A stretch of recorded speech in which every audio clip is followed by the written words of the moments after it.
Okay, I start again. We were singing Avinu Malkeinu, and by right, if you will look in a machzor, we could use it a little louder on the amplifier, yes. You would see that there it doesn't say in the High Holiday Prayer book that you should sing it. In fact, it will say that belachash.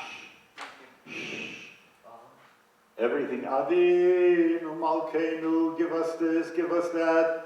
And then it says, Avinu Malkeinu, so I heard once from a Maggid. You know who a Maggid is? A Maggid tells stories with a melody. He is usually a rabbi who teaches all kinds of deep things and wants people to go to the good and the true. And so I heard from this Maggid the following two stories that would be a good way to begin. Story number one. There was a Yiddish from the country. He lived in a small village, and there, Cholila v'chasef, there was a fire. Everybody had to take a bucket and go and do his thing, because, or else the whole village would burn down.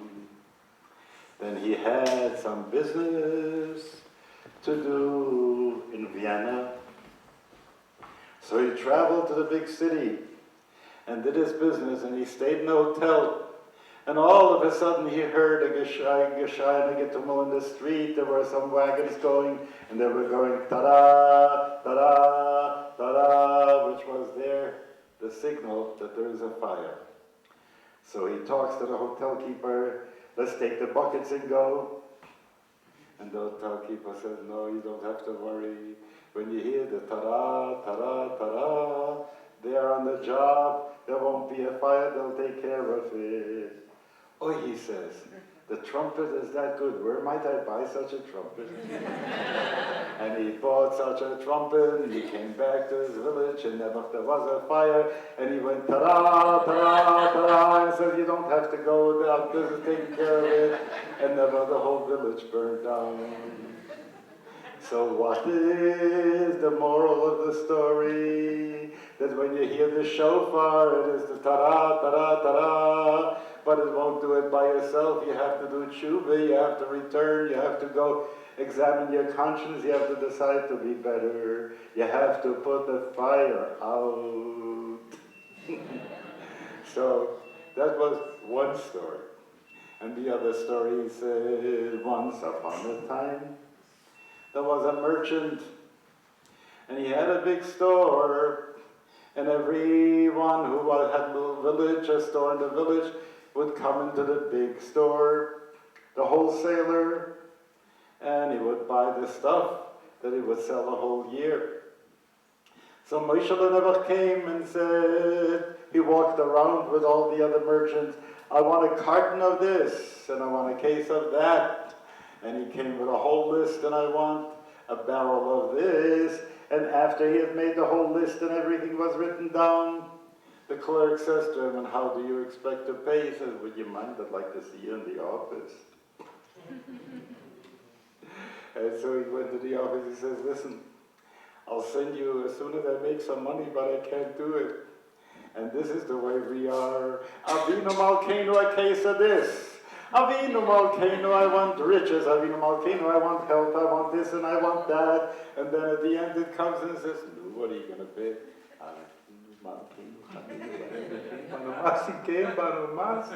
We haven't got any actions. How could we pay? We haven't got any mitzvahs. We have tzavos. Okay? I tell you these two stories to talk about how we see this on a popular level, you know. Berosh Hashanah yikatevunu Yom Tzom Kippur yechademu. On Rosh Hashanah it's written, on Yom Kippur it is signed. You have to, and the judgment will be in heaven, who will live, who will die, and so what you have is almost as if there were to be a meeting there of some kind of, the Bureau of Vital Statistics that has the power to let you live or not, and they're checking out, you know, so that the parole board is checking you over, and if you have good deeds, then you're going to make it, and if not, you're going to have tzulis. In a simple way, that seems to be the general description that we get, that Rosh Hashanah, we all are appearing before God. Vayhi Hayom. It's like saying in biblical language, bum, ba-dum, bum, you know. It begins, the book of Job begins like this. Vayhi Hayom. There, that was the day. And the commentators say, all the angels came to God and they gave their report. And as they gave their report, Satan came among them too. And we don't hear much about the other reports. The other reports seem to go very fast. 1, 2, 3, then given the report, go away. But Satan comes up and says to, and God says, "No." Satan, where have you been? He says, "I've been to and fro. I've been around." So he says, "No, what do you think of my Jobalin?" And he says, "Your Jobalin is well fixed. You fixed him with everything. No wonder he's such a nice goody-goody saint, you know." And you have the scene developed that becomes the book of Job. And in that case, what comes out is, you know that was Rosh Hashanah when the thing happened. Okay? The same way, there are a number of times where it says Vayhi Hayom in the Bible, and they always say Yoma the Dina Rabbah, the day of the great judgment. If you were to ask a Muslim, how does he begin his prayer? He would tell you, Bismillah ar-Rahman ar-Rahim, Alhamdulillah, Rabbil Alameen, Maliki Yom Ad-Din. Did you hear that? He is the king of the day of judgment. And so what we have, king, melech, kingdom, a lot of stuff about it. A whole year we say Ha'el HaKadosh, comes Rosh Hashanah we say HaMelech HaKadosh, the holy king. So we are moving into kingdom, and it's the day of judgment. Now, having said that, you get an understanding that is, so what am I telling you that's new? That you know, that's what you learn in Hebrew school, that's what, when you open up the High Holiday Prayer book, that's what stares at you, okay? Why do we blow the shofar? To wake us up. And so you have, and to call us to tshuva and so on. So these are the things that are known.